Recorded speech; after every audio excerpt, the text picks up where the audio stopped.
Ready for a shake-up? MG's about to make waves in the global automotive industry with plans that could dramatically shift how we think about electric and hybrid cars. The company has unveiled its bold strategy. By mid-2027, MG aims to release a staggering 13 new energy vehicles, or NEVs, worldwide. NEVs in China refer to electric vehicles, EVs, plug-in hybrids, PHEVs, and potentially vehicles with extended electric range, EREVs.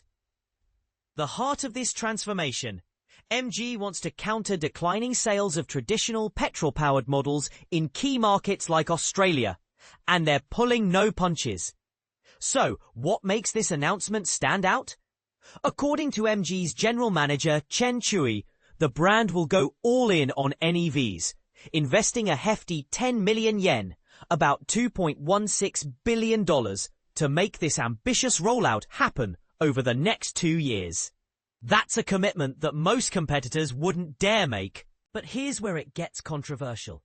Although MG has laid out the size of its investment and the number of upcoming models, it has yet to reveal any specific details or name any of the vehicles. It's a huge promise.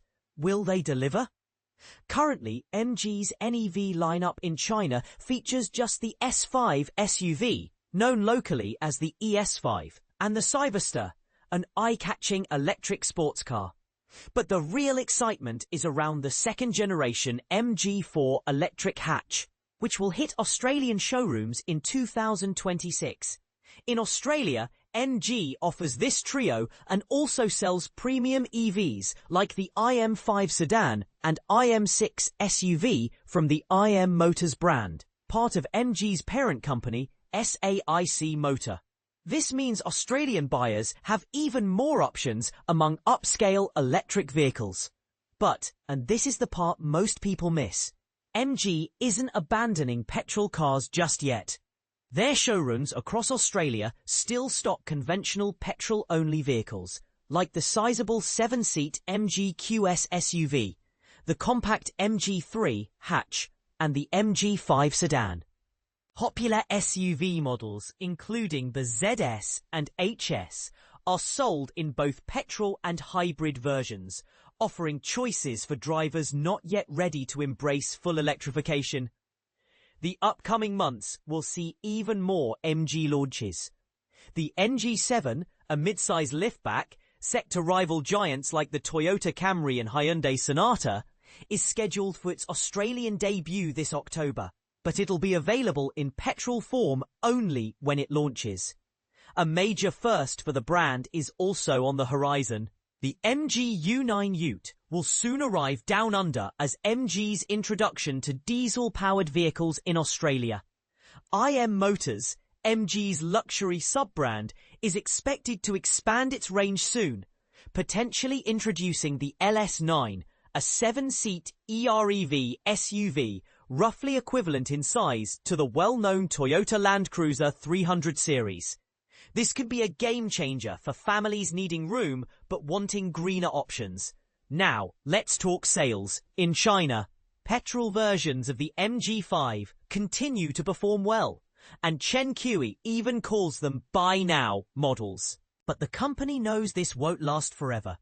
MG's future-proofing approach leans heavily on its parent group SAIC's cutting-edge advancements in battery tech, intelligent cockpit design, and smart chassis systems.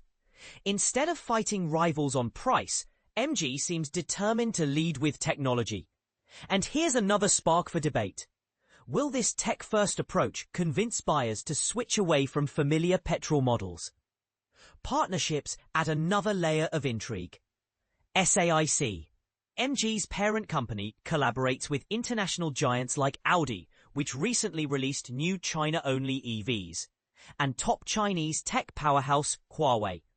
These collaborations might just give MG an edge in innovation, connectivity, and market reach.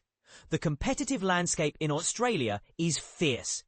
In July, MG slipped out of the country's top 10 best-selling car brands, landing in 12th place with a 14% dip in sales year over year.